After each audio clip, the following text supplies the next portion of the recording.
வணக்கம் நேயர்களே. FTP channel நேயர்களுக்கு உங்கள் குன்றத்தூர் பாலாஜியின் அன்பார்ந்த வணக்கங்கள். இந்த பதிவில் நம்ம பார்க்கக்கூடிய விஷயம் என்னன்னு பார்த்தோம் அப்படின்னா 2026 குரு பெயர்ச்சி அதை பற்றி தான் பார்க்க போறோம். இப்போ குரு பகவான் பார்த்தோம் அப்படின்னா மிதுன ராசியில இருக்காரு.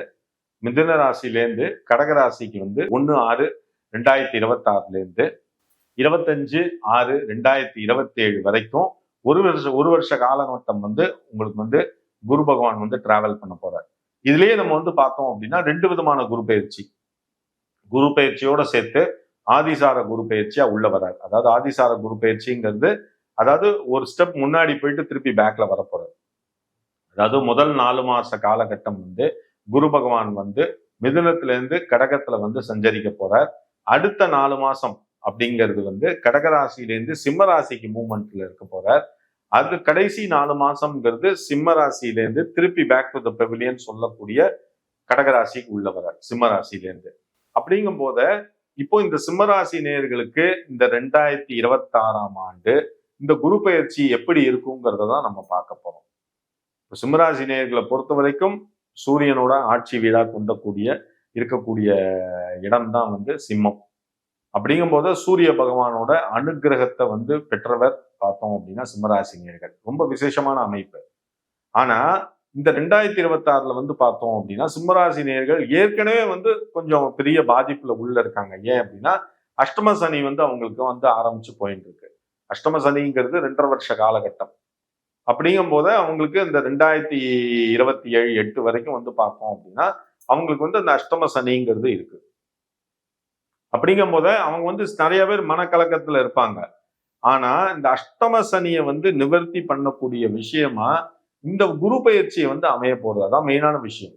ஏன்னா குரு மிதுனத்துல இருந்து கடகத்துக்கு வர்றாரு. அப்படிங்கும் போது சிம்மராசி நேயர்களை பொறுத்த வரைக்கும் 12வது இடம் சொல்லக்கூடிய அயனஸ்தானத்துக்கு உள்ள வர்றாரு. 12வது இடம் என்ன சார், அது மறைவு ஸ்தானம் சொல்றாங்க. 6, 8, 12வது இடம்ங்கிறது மறைவு ஸ்தானம் சொல்றாங்க. அது தவிர அயனஸ்தானம் சொல்றாங்க. அது ஒன்றும் அவ்வளவு பெரிய சக்சஸ்ஃபுல்லான இடமா நம்ம சொல்ல முடியாதுன்னு நிறைய பேர் நினைக்கலாம். அந்த மாதிரி நினைக்கவே கூடாது. ஏன்னா குரு பகவான் சாதாரண மனுஷன் கிடையாது. அதுவும் இப்போ அவர் சாதாரணமா வரல, அதாவது உச்சத்துல உள்ள வர்றார். உச்சத்துல உள்ள வந்தவர் சும்மா இல்லை. அதாவது குரு இருக்கிற இடத்தை விட குரு பார்க்கிற இடம் ரொம்ப விசேஷம் தாங்க. அப்படிங்கும் போது குரு பகவான் அவருடைய அந்த சுபர் பார்வைன்னு சொல்லக்கூடிய 5, 7, 9வது பார்வைகளை குரு பகவான் வீச போறார். அதான் இந்த மெயினான விஷயம். அப்படிங்கும் போது சிம்மராசி நேயர்களை பொறுத்த வரைக்கும் இந்த 2026 குரு பயிற்சிங்கிறது சனியோட அந்த என்ன சொல்லுவாங்க அந்த பாதிப்பை ஒரு வருஷ காலம் பேலன்ஸ் பண்ண போறாரு. 2.5 வருஷத்துல ஒரு வருஷ காலம் குரு பயிற்சியோட அந்த சந்தோஷமான விஷயம்ங்கிறது சனியோட அந்த பாதிப்பை குறைக்குது அப்படின்னா இது எவ்வளவு ஒரு நல்ல விஷயம் நமக்கு. ஆனா என்ன ஒரே விஷயம் அப்படின்னா அஷ்டம சனியில இருக்கிறதுனால கூடுதல் கவனம் தேவை. சிம்மராசி நேயர்களை பொறுத்த வரைக்கும் A to Z எல்லாத்துலயும் கவனமா இருக்கும். அதுவும் மெயினா 2 வீலர்ல போகும்போது 4 வீலர்ல போகும்போது ரொம்ப ரொம்ப கவனமா இருக்கணும். அது தவிர ரோடை கிராஸ் பண்ணும் போது மாடி படிக்கட்டு ஏறி இறங்கும் போது ஓகேங்களா, இந்த மாதிரி இடத்துல வீட்டுக்குள்ளேயே டிராவல் பண்ணும் போது கூட நம்ம கொஞ்சம் அவசரப்படாம நிதானமா இருக்கணும். ஏன்னா அஷ்டம சனிங்கிறதும் அதே 7 சனியோட கடைசி 2.5 வருஷமும் பார்த்தோம்னா நமக்கு எந்த இடத்துல ஒரு செக் அண்ட் மேட் வைப்பான்னு தெரியாது. அதனாலதான் என்ன சொல்லுவேன்னா சனியோட ஆதிக்கம் உள்ள வரவங்களுக்கு எல்லாருக்குமே வெளியில கிளம்புறதுக்கு முன்னாடி சனி காயத்ரின்னு சொல்லக்கூடிய ஓம் காகத் வஜாய வித்மஹே கட்கஸ்தாய தீமஹி தன்னோ மந்த பிரஜோதயா இதை சொல்லிட்டு வெளியில கிளம்புவோம்னு சொன்னது காரணம் என்ன அப்படின்னா சனியோட ஆதிக்கம்ங்கிறது குறையும். இப்போ சிம்மராசி நேயர்களை பொறுத்தவரைக்கும் அஷ்டமத்துல இருக்காங்க.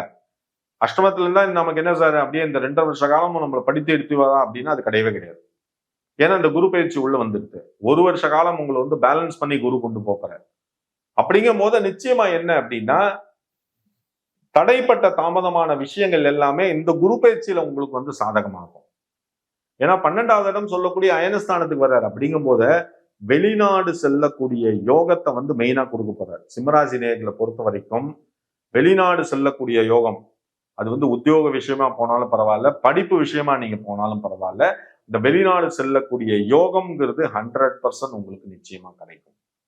அதை தவிர வெளிநாட்டுல இருந்து சில பேர் தாயகம் திரும்பறதுக்கு முயற்சி பண்ணிட்டு இருப்பாங்க. போதும் சார், வெளிநாட்டுல 10 வருஷம் இருந்துட்டேன், என்னோட சொந்த ஊருக்கு போகணும், அதுக்கு உண்டான முயற்சிகளை பண்ணிட்டு இருக்கேன், எனக்கு எப்ப அமையும் தெரியும்னு நினைக்கிறவங்களுக்கு இந்த குரு பெயர்ச்சி 2026ங்கிறது உங்களுக்கு இந்த காலகட்டத்துல அந்த அமைப்புங்கிறது நிச்சயமா உண்டு. நீங்க வேணா பாருங்க, நிச்சயமா நிறைய பேர் நீங்க என்ன பாராட்டினாலும் சரி, திட்டினாலும் சரி, உண்மையா சொல்றேன், அவங்க மனசுல நீங்க உங்க மனசாட்சி உங்களுக்கு கேட்கக்கூடிய கேள்விக்கு நீங்க பதில் சொல்லி ஆகணும். நிச்சயமா சொல்றேன், நிச்சயமா சிம்ம ராசியில பிறந்த நேயர்களுக்கு நிறைய பேருக்கு இந்த வெளிநாடு செல்லக்கூடிய அமைப்புங்கிறது இந்த குரு பயிற்சி காலகட்டத்தில் நிச்சயமா கிடைக்கும். அதுக்கு உண்டான விஷயங்களை மட்டும் நீங்க பண்ணுங்க. ஆனா சிம்மத்துல அஷ்டம சனியா உட்கார்ந்துட்டு இருக்காரு. அப்படிங்கும் போத சிம்மராசி நேயர்கள் எல்லா விஷயத்தையும் அவசரப்படாம கூடுதல் கவனத்தோட செய்யுங்க. அவ்வளவுதான், வேற எதுவுமே கிடையாது. குரு உள்ள இருக்கார், நம்ம தைரியமா இறங்கலாம், அதெல்லாம் வேண்டவே வேண்டாம். எப்பவுமே நீங்க சேஃப் ஜோன்ல இருக்கணும். அப்படிங்கும் போத எந்த ஒரு விஷயத்தையும் பண்ணதுக்கு முன்னாடி 1க்கு 10 தடவை யோசிச்சு அவசரப்படாம பண்ணுங்க.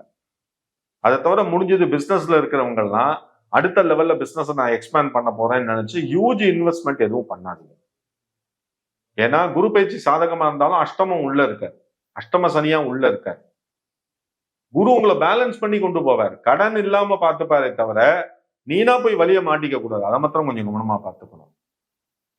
ஓகேங்களா? சிம்மராசி நேயர்களை பொறுத்த வரைக்கும் உன் கையில 10 லட்சம் ரூபாய் இருக்கா, 10 லட்சம் ரூபாய் போட்டு ஏதாவது உன்னால பண்ண முடியுமா, கடை கண்ணி ஏதாவது வைக்க முடியுமா, அந்த மாதிரி நீ யோசிச்சினா குரு பகவான் உன்னை ஒரு பெரிய லெவல்ல முன்னேற்றத்தை கொண்டு போவார். இல்ல சார் என்கிட்ட 10 லட்சம் தான் இருக்கு, கூட ஒரு 50 லட்சம் நான் வாங்கலாம்னு இருக்கேன் அப்படின்னா 2 பேராலையும் எதுவும் பண்ண முடியாது, பிரச்சனைக்கு தான் போவீங்க. அதை மாத்திரம் கொஞ்சம் கவனமா பார்த்துங்க. 2வது சொல்றேன், இந்த வெளிநாடு செல்லக்கூடிய யோகம் அவங்களுக்கு இருக்கிறதோட மட்டுமல்லாம வெளிநாட்டுல ஒரு நல்ல ஒரு உத்தியோகத்து அமைப்புல இருக்கக்கூடிய யோகம்ங்கிறது சிம்மராசி நேயர்களுக்கு நிச்சயமா உண்டு. அது தவிர இப்போ உத்தியோகத்துல இருக்கிறவங்க, இங்க லோக்கல்ல சென்னையில இருக்கிறவங்க, இல்ல மற்றபடி வெளியூர்ல இருக்கிறவங்க எல்லாம் உங்களோட உத்தியோகத்துல கொஞ்சம் கவனமா இருங்க. என்னன்னா இப்ப ப்ரமோஷன் அந்த மாதிரி விஷயங்கள்லாம் உங்களுக்கு வரத்துக்கு வாய்ப்புகள் இருந்தாலும் அதை தட்டி பறிக்கிறதுக்கு வாய்ப்புகள் நிறைய இருக்கு சிம்மராசி நேயர்களை பொறுத்த வரைக்கும். அப்படிங்கும் போத கூடுதல் கவனத்தோட இருங்க, அவ்வளவுதான். அதனாலதான் நான் முதல்ல அந்த வார்த்தையை நான் அடிக்கடி சொல்ல காரணம். எல்லா விஷயத்திலையும் கூடுதல் கவனம் தேவை, அது மாத்திரம் பார்த்துங்க. 2வது உடல் ரீதியான பிரச்சனைகள். உடல் ரீதியான பிரச்சனைகள்ங்கிறது அப்பப்போ வந்துட்டு போயிட்டு இருக்கும். கை காலில் வலி, குடைச்சல், இஎன்டி ப்ராப்ளம், அது தவிர என்ன சொல்ல காலில் ஒரு சுளுக்கு, இந்த மாதிரி விஷயங்கள், இல்ல கீழே விழுந்து வாரது, வண்டியில சின்ன சின்ன விபத்து, இந்த மாதிரி விஷயங்கள்லாம் நிறைய பேருக்கு வர்றதுக்கு சான்சஸ் இருக்கு. நீங்க ஒழுங்கா போனாலும் அவங்க ஒழுங்கா வரணும். இதெல்லாம் நிறைய விஷயங்கள் இருக்கு அதுல.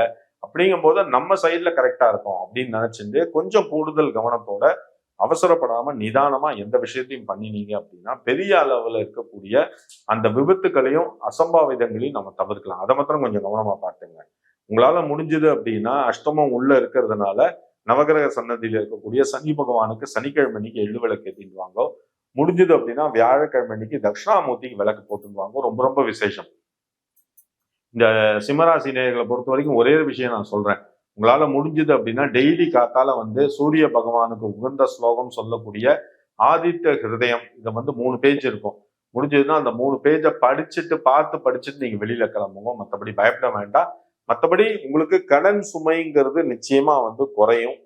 புதிய கடன் வரக்கூடிய வாய்ப்புகளும் அதிகரிக்கும். அதையும் நான் சொல்லிக்கிறேன்.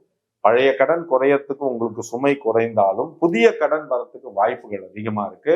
அதனால இப்ப சிம்மராசி நேயர்களை பொறுத்த வரைக்கும் நான் உங்களுக்கு கொடுக்கக்கூடிய மதிப்பெண் என்ன அப்படின்னா 75% நல்ல பலனையும் 25% கொஞ்சம் டேஞ்சரஸ் பலனையும் நான் இந்த இதுல சொல்லிக்கிறேன். காரணம் ஏன் அப்படின்னா 75% நல்ல சாதகமான பலன்கிறது குரு உங்களுக்கு உள்ள வர்றதுனால, மீதி 25% சாதகமா என்ன சொல்லுவாங்க கெட்ட பலன் நான் சொல்லக்கூடிய விஷயம் என்ன அப்படின்னா அஷ்டம சனி உங்கள்கிட்ட பக்கத்துல இருக்கிறதுனால, அதனால கொஞ்சம் கூடுதல் கவனம்ங்கிறதுனால இந்த 75% உங்களுக்கு இந்த குரு பயிற்சி கொடுக்கக்கூடிய சாதகமான பலன்கிறது இந்த 2026ல உங்களுக்கு நிச்சயமா உண்டு. ஓகேங்களா? இந்த வீடியோ பார்த்ததோட நீங்க நிறுத்திக்காதீங்க. உங்களோட ஃப்ரெண்ட்ஸ் ரிலேட்டிவ் எல்லாருக்கும் ஷேர் பண்ணுங்க. முடிஞ்சது அப்படின்னா சப்ஸ்கிரைப் பண்ணுங்க, ரொம்ப சந்தோஷப்படுவோம். உங்களோட பாசிட்டிவ் கமெண்ட்ஸ், நெகட்டிவ் கமெண்ட்ஸ் தயவுசெய்து போஸ்ட் பண்ணுங்க. எதுவா இருந்தாலும் நாங்க சந்தோஷமா ஏத்துக்கிறோம். அது தவிர கீழே என்னோட மொபைல் நம்பர் சொல்லக்கூடிய 9884277263 வந்துட்டு இருக்கோம். முடிஞ்சது அப்படின்னா உங்களுக்கு ஜாதகத்துல என்ன சந்தேகம் இருந்தாலும் தாராளமா இந்த வாட்ஸ்அப் மொபைல் நம்பருக்கு நீங்க கான்டாக்ட் பண்ணுங்கோ, இல்ல நீங்க அனுப்பிச்சு வைங்கோ, இல்ல எனக்கு வாய்ஸ் மெசேஜ் கொடுங்க, நான் பார்த்துட்டு உங்களுக்கு கூப்பிடுறேன். இந்த பதிவு உங்களுக்கு ரொம்ப பிடிச்சிருக்கும்னு நினைக்கிறேன் நேயர்களே. நன்றி, வணக்கங்கள்.